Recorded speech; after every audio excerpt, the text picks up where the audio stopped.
السلام علیکم ناظرین، ایم آر نیوز اسٹوڈیو سے میں ہوں کنزا تنویر۔ سب سے پہلے news headlines. Supreme court نے از خود نوٹس لینے کے اختیار سے متعلق کیس کا تفصیلی فیصلہ جاری کر دیا۔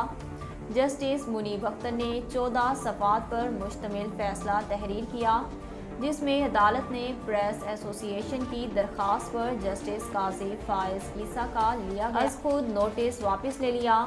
عدالتی فیصلے میں کہا گیا کہ کسی بینچ کو از خود نوٹس لینے کا اختیار نہیں، بینچ چیف جسٹس کو نوٹس لینے کی سفارش کرتا ہے۔ عدالت نے اپنے فیصلے میں واضح کیا کہ سو موٹو کا اختیار صرف چیف جسٹس استعمال کر سکتے ہیں۔ بینچز کے نوٹس پر سماعت چیف جسٹس کے تشکیل کردہ بینچ ہی کریں گے۔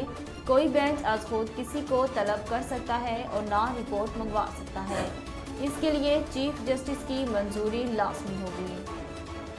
کراچی کے میڈیکل کالجز میں داخلوں پر سندھ اور وفاق کے درمیان تنازع شدت اختیار کر گیا اور 50% مارکس پر میڈیکل کالجز میں داخلے منسوخ کر دیے گئے۔ سندھ ہائی کورٹ نے میڈیکل کمیشن کی درخواست پر تحریری حکم نامہ جاری کرتے ہوئے کراچی کے میڈیکل کالجز میں 50% مارکس مقرر کرنے کے تمام نوٹیفکیشن کالعدم قرار دے دیے۔ 11 صفحات پر مشتمل فیصلہ سندھ ہائی کورٹ کے جسٹس اقبال نے تحریر کیا۔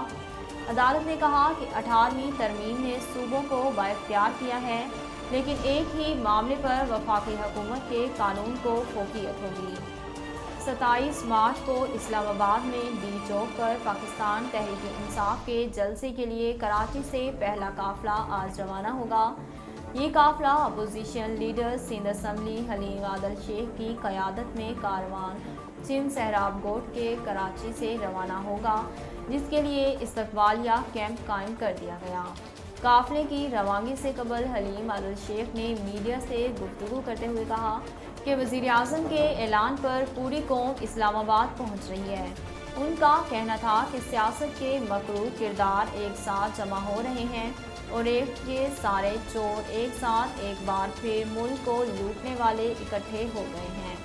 خیال رہے کہ وزیر اعظم عمران خان کے خلاف عدم اعتماد کی تحریک کو ناکام بنانے کے لیے تحریک انصاف کی جانب سے جلسے کی تیاریاں زور و شور سے جاری ہیں۔